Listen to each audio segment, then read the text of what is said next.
Nah, anak-anak, nah, setelah kalian menjawab pertanyaan dari Ibu memberi kesempatan kepada kalian yang masih grundel, yang masih belum paham, bisa ditanyakan ya.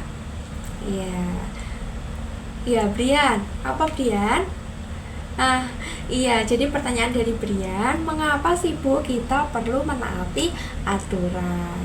Iya, jadi gini ya anak-anak, kita itu perlu menaati aturan supaya tidak terjadi perselisihan atau kegaduhan. Jadi dengan kita menaati aturan, pasti hidup akan terasa aman, nyaman, tentram. Nah, coba kalian bayangkan ya anak-anak, jika di lingkungan keluarga kalian atau di lingkungan sekolah kalian tidak ada aturan, kalian mau pulang jam berapapun sampai malam sampai pagi tidak dicari oleh orang tua kalian, kalian tidak mengerjakan tugas sekolah juga tidak apa-apa, kemudian kalian tidak membayar pajak, tidak menaati rambu-rambu lalu lintas, tidak apa-apa.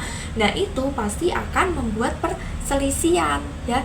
Bayangkan jika tidak ada aturan yang mengikat, pasti akan terjadi perselisihan, kegaduhan ya.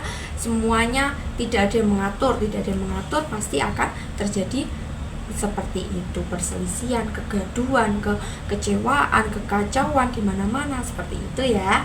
Nah, maka dari itu kita sebagai warga negara yang baik, sebagai anak sekolah ya, generasi penerus bangsa, maka kita harus menaati aturan yang berlaku baik di lingkungan sekolah, keluarga, masyarakat maupun negara. Gitu ya. Oke. Nah, ada yang masih dibingungkan lagi? Iya, Roni, apa Roni? Oh ya. Nah, jadi pertanyaan dari Roni, apakah aturan itu bisa berubah, Bu? Ya bisa, ya. Aturan itu bisa berubah ya, anak-anak. Nah, jadi kita ibaratnya di lingkungan masyarakat itu banyak sekali sampah plastik.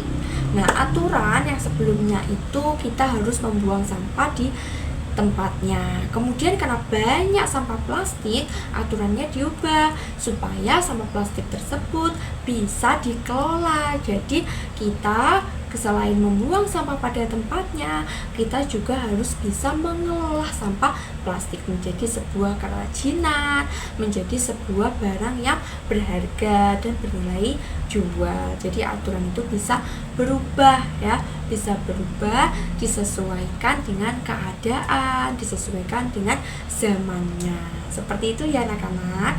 Iya, jadi aturan itu kan ada yang tertulis, ada tidak tertulis. Nah, aturan tertulis itu contohnya undang-undang ya yang disahkan oleh presiden, DPR, MPR seperti itu. Nah, itu aturan tertulis, maka harus ditaati. Kalau tidak ditaati akan diberikan sanksi. Sanksinya berupa apa? Iya benar, penjara, denda, seperti itu ya. Kemudian ada aturan tidak tertulis. Kalau aturan tidak tertulis itu contohnya sopan santun ya di masyarakat, di lingkungan keluarga.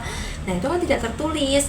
Nah, kemudian kita harus juga mentaati di lingkungan masyarakat. Contohnya kita harus berpakaian rapi, bersikap ramah, ya membuang sampah di tempatnya. Nah, itu harus kita patuhi ya.